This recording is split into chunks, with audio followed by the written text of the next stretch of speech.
నమస్తే, నేను మీ కుప్ప పద్మిని. ఇన్నాళ్ళు మీ సపోర్ట్ ని నాకు అందిస్తూ, మీ ప్రేమని నాకు అందిస్తున్న ప్రతి ఒక్కరికి కృతజ్ఞతలు. ఇప్పుడు చూడబోతున్న ఈ వీడియో కూడా ఖచ్చితంగా మీకు ఉపయోగపడుతుంది. లైక్, షేర్ అండ్ సబ్స్క్రైబ్ చేసి మీ ఇష్టాన్ని అలాగే మీ సపోర్ట్ ని నాకు అందించండి. అలాగే ఈ వీడియో పట్ల మీ అభిప్రాయాన్ని కమెంట్ సెక్షన్ లో కమెంట్ చేసి నాకు తెలియజేయండి. నమస్తే, వెల్కమ్ టు అవర్ ఛానల్. నేను పద్మిని. ప్రస్తుతంతో పాటు ఒక కొత్త గెస్ట్ ఉన్నారు, అనుపమ అడుప గారు. ఆవిడ ఒక astrologer, tarot card reader and crystal healer. మరి మాట్లాడదామా? అనుపమ గారు నమస్తే అండి. నమస్తే పద్మిని. అనుపమ గారు, కర్కాటక రాశి వారికి గురువు యొక్క మార్పు అంటే సెకండ్ ప్లేస్ లోకి సహజ ధనస్థానంలోకి వస్తున్నటువంటి గురువు ఎలాంటి రిజల్ట్స్ ఇవ్వబోతున్నారు కర్కాటక రాశి వారికి? ఆల్రెడీ అష్టమ శనితో ఒకంత ఇబ్బందిని అయితే ఫేస్ చేస్తూ ఉన్నారు కర్కాటక లగ్నం వాళ్ళు అవ్వచ్చు, రాశి వాళ్ళు అవ్వచ్చు. మరి గురువు యొక్క మార్పు ఏదైనా మంచి ఫలితాలను ఇవ్వబోతోందా? అటు ఆస్ట్రాలజీ ప్రకారం అలాగే టారో కార్డ్ రీడింగ్ ప్రకారం ఎలాంటి ప్రెడిక్షన్స్ వస్తాయో ఒక్కసారి మీ ద్వారా. కర్కాటక రాశి వాళ్ళకి షష్టాధిపతి భాగ్యాధిపతి గురువు అవుతారు కాబట్టి ఈ ట్రాన్సిట్ వాళ్ళకి లాభస్థానంలో ట్రాన్సిట్ అవుతూ ఉంటుంది. సో కర్కాటక లగ్నం వాళ్ళు ఏంటి అంటే అది మూవబుల్ సైన్ అండ్ లాభస్థానం వచ్చేసరికి వాళ్ళకి బాధక కూడా అవుతుంది. బాధకాధిపతి బాధక కూడా అవుతుంది కాబట్టి, బట్ అది పక్కన పెట్టేస్తే గురు ట్రాన్సిట్ వీళ్ళకి ప్రీవియస్ ఇయర్ ఏదైతే ఇష్యూస్ ఉండినాయో, లాస్ట్ ఇయర్ ఏవైతే ఇష్యూస్ ఉండినాయో, ఎలాంటి ఇష్యూస్ అంటే కెరియర్ కి సంబంధించి ఉండొచ్చు, ఎందుకంటే అష్టమ శని ప్రభావంలో కూడా వీళ్ళు ఉండే కాబట్టి. అందులో ఇప్పుడు రాహు ట్రాన్సిట్ కూడా వీళ్ళకి మీనంలో జరుగుతుంది. అక్కడ మీనం నుంచి పంచమ దృష్టి కూడా క్యాన్సర్ పైన పడుతూ ఉంటుంది కాబట్టి అలా చూసుకున్నా కూడా వీళ్ళకి కొద్దిగా ఇష్యూస్ ఏవైతే మానసికమైన ఒత్తిడి, ఎందుకంటే సాటర్న్ శని మనకి అష్టమ స్థానంలో ఉండి దశమాన్ని కూడా చూస్తూ ఉన్నారు కాబట్టి కెరియర్ కి సంబంధించి కొద్దిపాటి డిస్టర్బెన్సెస్, మానసిక ఒత్తిడి, ఇంటికి సంబంధించి డొమెస్టిక్ పీస్ కూడా లేకపోవడము, ఇవన్నీ కొద్దిగా మనము కర్కాటక రాశి వాళ్ళకి ఆల్రెడీ చూస్తూ ఉన్నాం.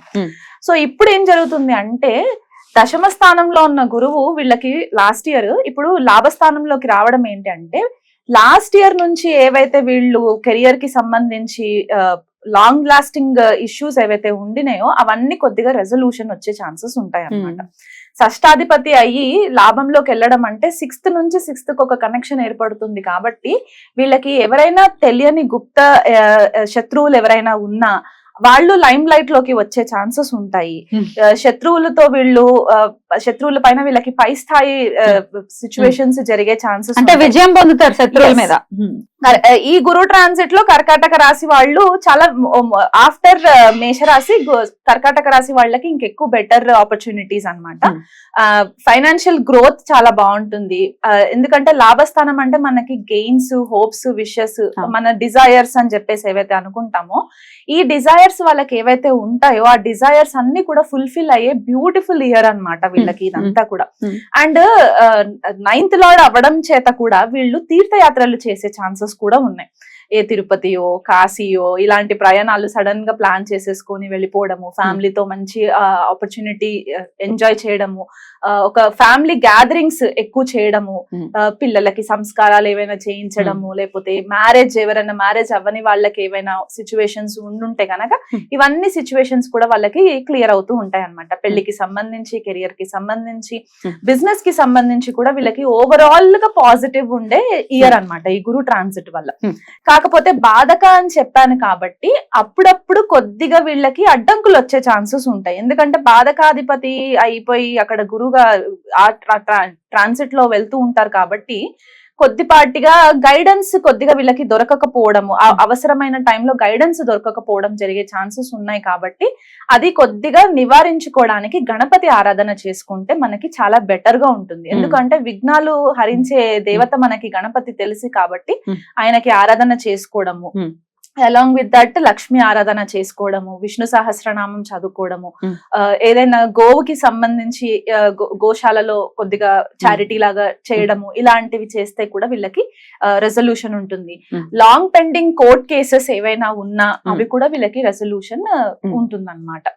అండ్ ఇంకో ఏం చెప్పుకోవచ్చు అని అనుకుంటే హెల్త్ విషయం చెప్పండి. హెల్త్ ఎలా ఉంటుంది? హెల్త్ విషయంకి వచ్చేసరికి లాంగ్ లాస్టింగ్ హెల్త్ ఏదైనా వాళ్ళని బాధిస్తూ ఉండి, లైక్ క్రోనిక్, అక్యూట్ ఇట్లాంటి డిసీజెస్ ఇష్యూసెస్ ఏవైనా వాళ్ళు బాధపడుతూ ఉంటే గనక గురు ట్రాన్సిట్ వల్ల వీళ్ళకి ఏం జరుగుతుందంటే ఒక మంచి వైద్యులని కలవడము, వాళ్ళ గైడెన్స్ తీసుకోవడము. ఎందుకంటే గురువు ఇట్ సెల్ఫ్ ఒక మనకి మంచి గ్రహం కాబట్టి ఆస్పీషియస్ ఉంటుంది కాబట్టి ఒక టీచర్ లాగా మనకి ఎక్స్ప్లెయిన్ చేసే డాక్టర్స్ వాళ్ళకి అందుబాటులోకి రావడము, లేకపోతే వీళ్ళే యోగా ప్రాణాయామ ఇలాంటివి ఏదైనా ఒకటి ఆచరణలకి మొదలు పెట్టడము, సడన్ గా వీళ్ళకి ఆలోచన రావడము, హోలిస్టిక్ హీలింగ్ వైపు వెళ్ళడము, ఆయుర్వేదిక్ పైన ఎక్కువ మక్కువ చూపించడము, ఇలాంటివన్నీ జరిగే ఛాన్సెస్ కూడా వీళ్ళకి కర్కాటక రాశి వాళ్ళకు ఉంటాయి. కాబట్టి దాని ద్వారా ఓవర్కమ్ చేస్తారా హెల్త్ ఇష్యూస్ ఓవర్కమ్. ఎందుకంటే 6th lord is gone in to the 11th house. So 6th నుంచి 6th కి కనెక్షన్ ఏర్పడుతుంది కాబట్టి హరిక్ చేస్తుంది అక్కడ.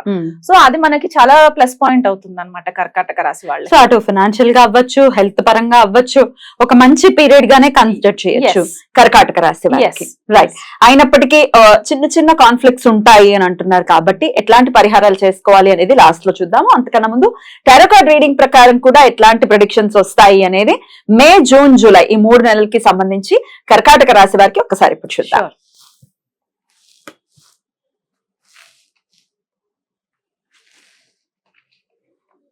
ఓకే, సో వీళ్ళకి 10 of swords, king of swords and 10 of pentacles. So ఇది వరకు వీళ్ళు ఏదైతే ఎనర్జీ లేకుండా హెల్త్ కి సంబంధించి వాళ్ళు ఏదైతే అలసిపోయాము ఇంకా ఫైట్ చేయలేము అని అనుకునే సిచ్యువేషన్స్ చెప్పిందే మళ్ళీ కార్డ్స్ కూడా అట్లాగే వచ్చాయి. I can show it to the camera. Sure. This is 10 of swords. Right. This is king of swords and this is 10 of pentacles. Right. So ఇది ఏంటంటే ఇప్పుడు ఈ పిక్చర్ లో చూస్తుంటే గనక మనకి మనిషి అలసిపోయి సోర్డ్స్ అన్ని పడిపోయి ఒక టైరింగ్ సిచ్యువేషన్ లోకి వెళ్ళిపోవడం అన్నమాట. అలసిపోవడం. సో ఇలా జరిగి పాస్ట్ లో ఇది జరిగింది. This is the past card. So ఇక్కడికి వచ్చేసరికి ఏంటి అంటే ఒక గైడెన్స్ లాగా మనకి ఏదైనా సర్జికల్ ఇష్యూస్ ఏమైనా ఉన్నా అది క్లియర్ అవ్వడము, దాన్ని బట్టి ఏ ఇష్యూస్ అయినా సరే legal battles as said 6th house కి సంబంధించి లీగల్ బ్యాటిల్స్ ఏవైనా ఉన్నా కూడా అవి క్లియర్ చేసుకోవడము, వాక్చాతుర్యం తోటి క్లియర్ చేసుకోవడము, ఇవన్నీ జరుగుతాయి. కాబట్టి వీళ్ళ స్పీచ్ కూడా ఒక సోడ్ లాగా ఉంటుంది అనమాట. ఇప్పుడు ఇక్కడ సోడ్ ఎట్లా ఉందో అట్లాగే స్పీచ్ కూడా అట్లా సోడ్ లాగా వచ్చేసేసి కత్తిలాగా వచ్చేసేసి కట్ చేసేస్తుంది అనమాట. ఇది కృతికాలో ట్రాన్సిట్ కాబట్టి కృతికా నక్షత్ర యొక్క సింబల్ కూడా మనము సిజర్స్, కత్తి అనే చెప్పుకుంటూ ఉంటాం కాబట్టి అలా ఫాస్ట్ గా వచ్చేస్తుంది. ఓవరాల్ 10 of pentacles కార్డ్ ఏంటి అంటే వీళ్ళకి ఓవరాల్ హ్యాపీనెస్ అన్నమాట, abundance. This is the card of abundance. So ఇక్కడ ఏంటి అంటే మనకి ఫైనాన్షియల్ గ్రోత్ చెప్పుకున్నట్టు, ఫ్యామిలీకి పరంగా ఫ్యామిలీకి సంబంధించి కూడా వీళ్ళకి మంచి ప్లస్ పాయింట్స్ రావడము, ఇవన్నీ జరగడము, హెల్త్ కూడా బాగుండడము, బిజినెస్ కూడా ఫ్లరిష్ అవ్వడము. దిస్ ఇస్ బ్యూటిఫుల్ ఫర్ కర్కాటక రాశి. అద్భుతం, అద్భుతం. ఆల్రెడీ అష్టమశనితో బాబు ఏంట్రా స్లో అయిపోయింది లైఫ్ అనుకున్న వాళ్ళకి ఇప్పుడు ఒక మళ్ళీ పుష్ బటన్ స్టార్ట్ లాగా స్టార్ట్ కాబోతుంది ఇయర్. కాబట్టి డెఫినెట్ గా చాలా బ్యూటిఫుల్ గా వెల్కమ్ చేయొచ్చు కర్కాటక రాశి వారు. అయినప్పటికీ గురువు యొక్క అనుగ్రహం ఇంకాస్త పరిపూర్ణంగా, ఎందుకంటే వాళ్ళ గోచార ఫలితాలు ఇవి, గ్రహచారం ఎలా ఉందో తెలియదు. గురువు యొక్క అనుగ్రహం పొందటం కోసం ఎట్లాంటి రెమెడీస్ చేసుకోవచ్చు? వీళ్ళు కుదిరితే దగ్గరలో ఏదైనా నవగ్రహ టెంపుల్స్ ఉంటే గనక అక్కడికి వెళ్ళి ప్రతిరోజు ఆవు నెయ్యి దీపం పెట్టేసి అక్కడ గురుగ్రహానికి ఒక ఆరెంజ్ ఫ్రూట్ వాళ్ళు తీసుకెళ్లి అక్కడ గురుగారి పాదాల దగ్గర పెట్టేసి మంత్లీ ఒక్కసారైనా సరే గురు దానం చేయించడము, ఇట్లాంటివి చేయించుకుంటే ఆ 6th హౌస్ కి సంబంధించిన ఇష్యూస్ ఏవైతే మనకి లాంగ్ లాస్టింగ్ గా వచ్చి ఉన్నాయో అవన్నీ రెజల్యూషన్ అవ్వడానికి మెల్లిమెల్లిగా క్లియర్ అవుతూ వస్తూ ఉంటాయి అన్నమాట. గురుదానం అంటే శనగలు దానం చేయడము, పసుపు క్లాత్ అంటే ఎల్లో కలర్ క్లాత్ ఏదైతే ఉంటుందో కాటన్ ది అది తీసుకొని దాంట్లో శనగలు దానం ఇవ్వడము, 1 కిలో పావు శనగలు దానం ఇచ్చేయడము మంత్లీ వన్స్ కుదిరిన వాళ్ళకి, వాళ్ళ ఫైనాన్షియల్ సిచ్యువేషన్స్ ఎలా ఉన్నాయో చూసుకొని దాన్ని బట్టి. ఇక్కడ ఏం జరుగుతుందంటే మనం ఇది చేయడం వల్ల టారో కార్డ్ ప్రకారం కూడా ఎలాంటి ప్రెడిక్షన్స్ వస్తాయి, ఎలా ఉండబోతుంది అనేది చాలా అద్భుతంగా మాకు వివరించారు. కృతజ్ఞతలు అనుపమ గారు. మరి నెక్స్ట్ ఎపిసోడ్ లో సింహరాశి గురించి మాట్లాడుకుందాం. Thank you so much. నమస్తే అండి.